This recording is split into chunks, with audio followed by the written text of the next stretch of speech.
हम आज यहाँ सुनाई दे रहा है?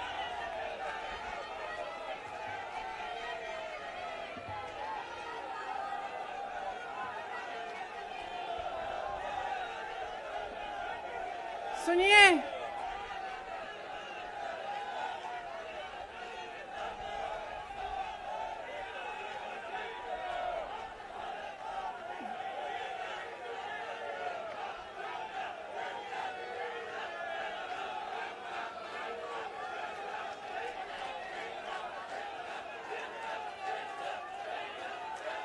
अब बोलूं? इजाजत है? मेरे यूपी के भाइयों, बोलने दो। देखिए, यहाँ पे बैठे हुए मेरे मन में एक पुरानी बात आई। 32 साल पुरानी बात है। मई 1991 की बात है। मेरे पिता की शव यात्रा तीन मूर्ति भवन से निकल रही थी। अपनी मां के साथ और अपने भाई के साथ हम एक गाड़ी में बैठे थे। सामने भारतीय सेना की एक ट्रक थी, फूलों से लदी हुई थी। उसके ऊपर मेरे पिताजी का शव था। थोड़ी देर काफिला चला, 5-10 मिनट चला। फिर राहुल कहने लगे मैं उतरना चाहता हूं। तो मां ने मना किया। उस समय सुरक्षा का भी बहुत वो था। तो मां ने कहा नहीं, तुम उतर नहीं सकते। राहुल ने जिद की, नहीं मैं उतरूंगा। मैंने मां से कहा मां उतरने दो। राहुल गाड़ी से उतरा। उस सेना की ट्रक के पीछे खड़ा होके चलने लगा और तीन मूर्ति से लेके कड़ी धूप में अपने पिता के जनाजे के पीछे पीछे पैदल चलते चलते चलते चलते यहां पहुंचा। इस जगह से कुछ 400-500 गज दूर यहां पर मेरे शहीद पिता के अंतिम संस्कार मेरे भाई ने किए।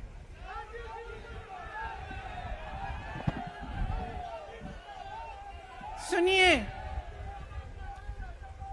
वो चित्र मेरे दिमाग में अभी भी है, मेरे मन में है। मेरे पिता का शव इस तिरंगे झंडे में लपेटा गया था। इस तिरंगे के नीचे मेरे पिता का शव था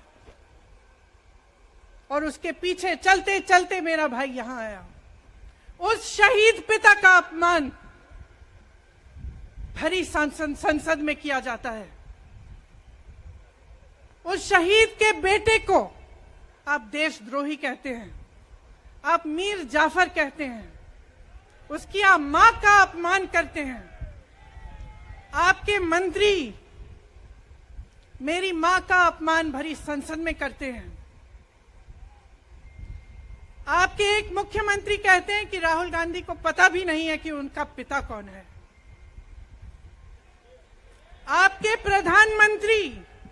आपके प्रधानमंत्री भरी संसद में खड़े होकर कहते हैं कि ये परिवार नेहरू नाम को इस्तेमाल क्यों नहीं करता।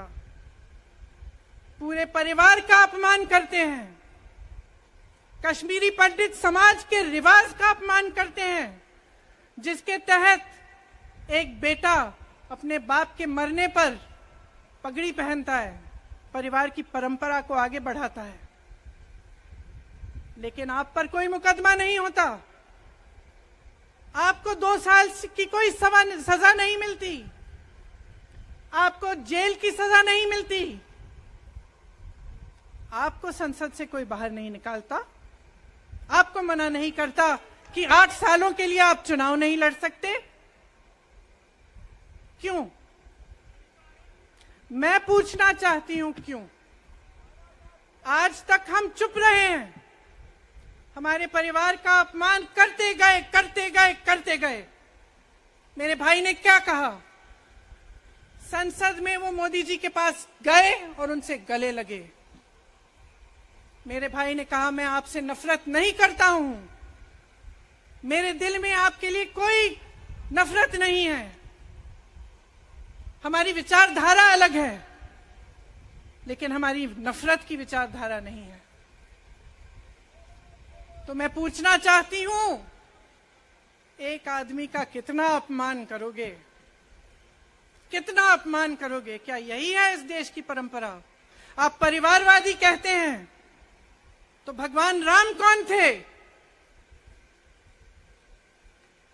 भगवान राम को वनवास में भेजा गया, उन्होंने अपने परिवार, अपनी धरती के प्रति अपना धर्म निभाया। क्या भगवान राम परिवारवादी थे? क्या पांडव परिवारवादी थे कि वो अपने परिवार की संस्कारों के लिए लड़े? और हमें क्या शर्म आनी चाहिए कि हमारे परिवार के सदस्य शहीद हुए इस देश के लिए, कि इस झंडे में उनका खून है, इस धरती में उनका खून है, इस देश के लोकतंत्र को मेरे परिवार के खून ने सींचा है। और जो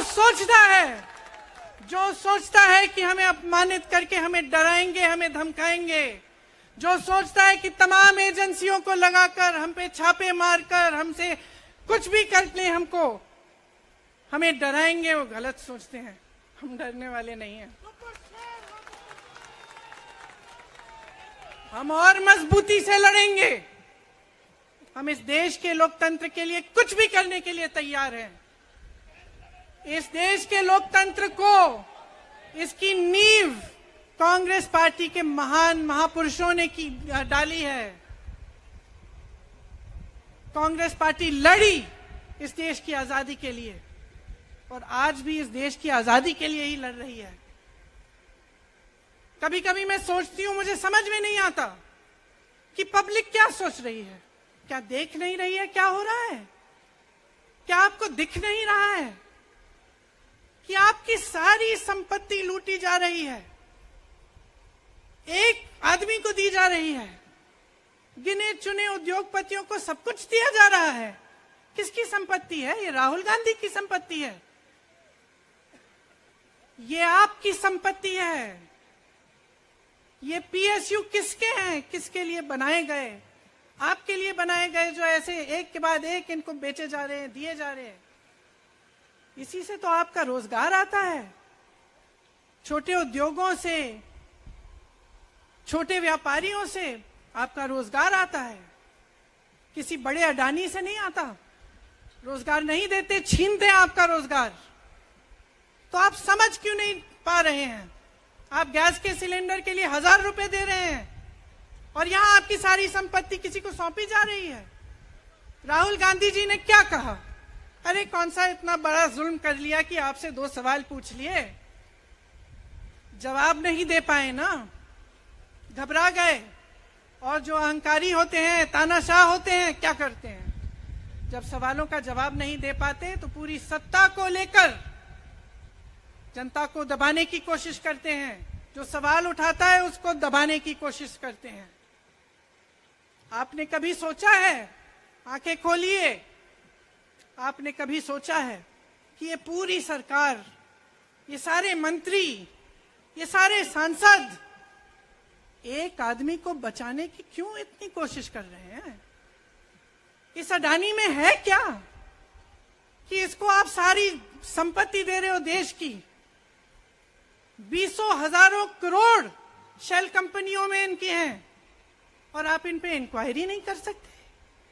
ये अडानी है कौन कि आप सब उनका नाम उठते ही बौखला जाते हैं और उनको बचाने में लग जाते हैं? देखिए, आप इस देश के देशवासी हैं, ये देश आपका है, ये लड़ाई आपकी है। आज तमाम नौजवान बेरोजगार क्यों हैं?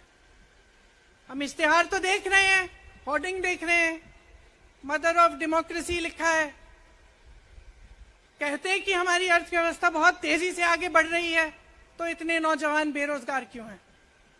तो जहां जहां हम जाते हैं बेरोजगार नौजवान क्यों दिखते हैं? इतनी महंगाई क्यों है? इतनी महंगाई क्यों है? क्या आप इतने बड़े काम कर सकते हो लेकिन एक गैस सिलेंडर का दाम कम नहीं कर सकते? आप छोटे व्यापारियों की मदद नहीं कर सकते? आप रोजगार नहीं बनवा सकते?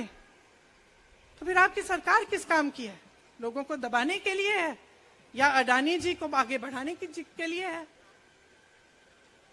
तो आज ये समय आ गया है कि हमें गंभीरता से सोचना पड़ेगा।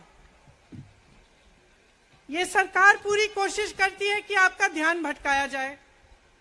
अब आप सोचिए, कन्याकुमारी से कश्मीर तक एक आदमी चला, उसके साथ लाखों लोग चले। क्या पैगाम लेके चला?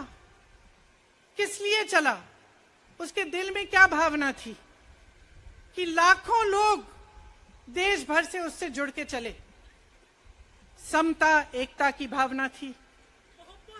आज आपके सारी मीडिया, आपके सारे मंत्री, आपके सारे सांसद, आपके सारे कार्यकर्ता कह रहे हैं कि राहुल जी ने विदेश जाकर देश का अपमान किया, राहुल जी ने एक वर्ग का अपमान किया। क्या एक आदमी जो कन्याकुमारी से लेकर 5000 किलोमीटर कश्मीर तक चल के ये रोज रोज कहता है कि इस देश को एक होना चाहिए, सबको समान दृष्टि से देखना चाहिए, क्या ये आदमी देश का अपमान कर सकता है? क्या ये आदमी एक वर्ग का अपमान कर सकता है? तो ये आदमी क्या कर रहा है? ये आपकी आवाज उठा रहा है। ये क्या कह रहा है? कह रहा है कि गरीबों को अपना हक दो, नौजवानों को अपना हक दो, महिलाओं को अपना हक दो। यही तो कह रहा है। और हक क्या है? हक ये है कि जो आपका है वो आपके हाथों में जाना चाहिए, किसी बड़े उद्योगपति के हाथ में नहीं, जो प्रधानमंत्री जी के मित्र हैं। ये है आपका हक। उसी हक की लड़ाई लड़ रहा है। तो आप समझिए, ये एक इंसान की बात नहीं है, ये एक राहुल गांधी की बात नहीं है, ये पूरे देश की बात है। जब हम कहते हैं लोकतंत्र को बचाना है, तो हम किस बात की को बचाने की कह रहे हैं? क्या कह रहे हैं हम? लोकतंत्र क्या होता है? खुल के जवाब मांगो, सवाल उठाओ। यही तो लोकतंत्र है कि आपको कोई आपत्ति है, कोई समस्या है, आप किसी के पास जाकर अपना हक मांग सकते हैं।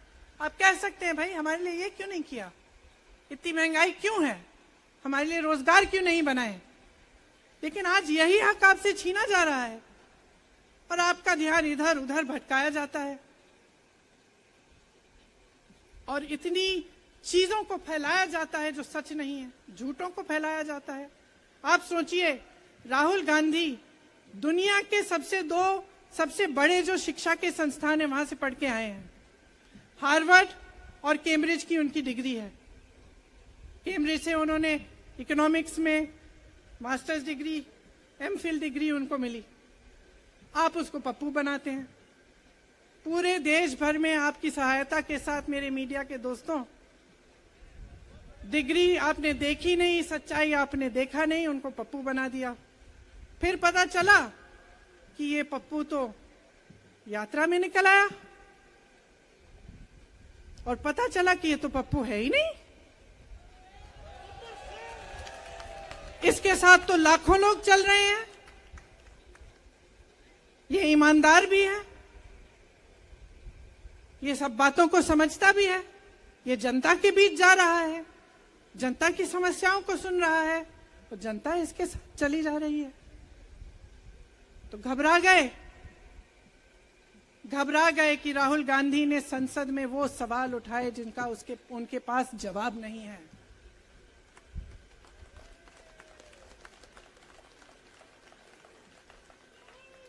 क्या किया सुन लीजिए। एक तरफ से हंसी भी आती है कि एक आदमी को रोकने के लिए इतना सारा करना पड़ा। जिस आदमी ने राहुल जी के खिलाफ सूरत में कंप्लेंट लगाई, आपको मालूम है कि पिछले साल उसने खुद कचहरी में जाके बोला इस पे आप स्टे लगा दीजिए। 1 साल के लिए अपने ही केस पे स्टे लगवाया। फिर वापस कब गए केस खुलवाने के लिए? राहुल गांधी के संसद में अडानी पे के भाषण देने के 1 हफ्ते बाद, 1 हफ्ते बाद वो आदमी वापस जाता है, कहता है केस खोल दी, सुन लीजिए अब हम तैयार हैं। 1 महीने के अंदर अंदर जज कह देते हैं कि राहुल गांधी को 2 साल की सजा मिलेगी। आपने देखा इस देश में कितने केस हैं कि जेल में 10 साल के लिए पड़े रहते हैं, उनकी सुनवाई नहीं होती। ये तो सुनवाई भी फट से हो गई, जजमेंट भी फट से हो गई, सजा भी फट से हो गई। और आपने कह दिया अगले दिन कि 8 सालों के लिए ये चुनाव नहीं लड़ सकते, संसद से बाहर कर देंगे इनको। वाह वाह वाह वाह वाह वाह, बहुत धैर्य है आप में। अरे कायर हैं, कायर है इस देश का प्रधानमंत्री। लगा दो केस मुझ पर, लगा दो केस मुझ पर, जेल ले जाओ मुझे भी, लेकिन सच्चाई ये है कि इस देश का प्रधानमंत्री कायर है।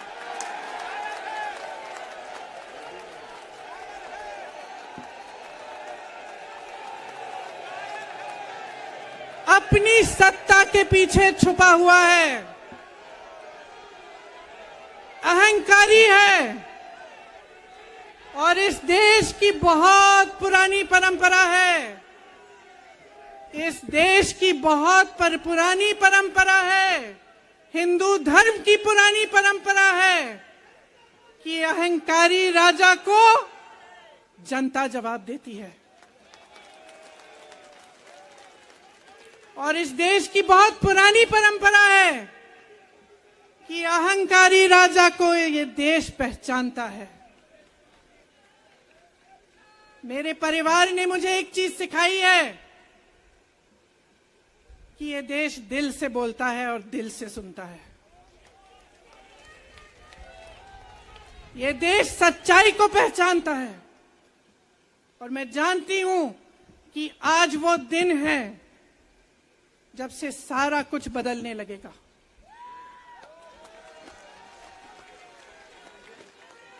मेरे मीडिया के साथियों, मैं आपसे कहना चाहती हूं, बहुत हो गया है, बहुत हो गया है। मैं जानती हूं आप पर कितना दबाव है, मैं जानती हूं कि आपको लाइन भेजी जाती है कि आज आपको ये कहना है, आज आपको ये लिखना है, लेकिन आपकी एक बहुत बड़ी जिम्मेदारी है। आज लोकतंत्र खतरे में है।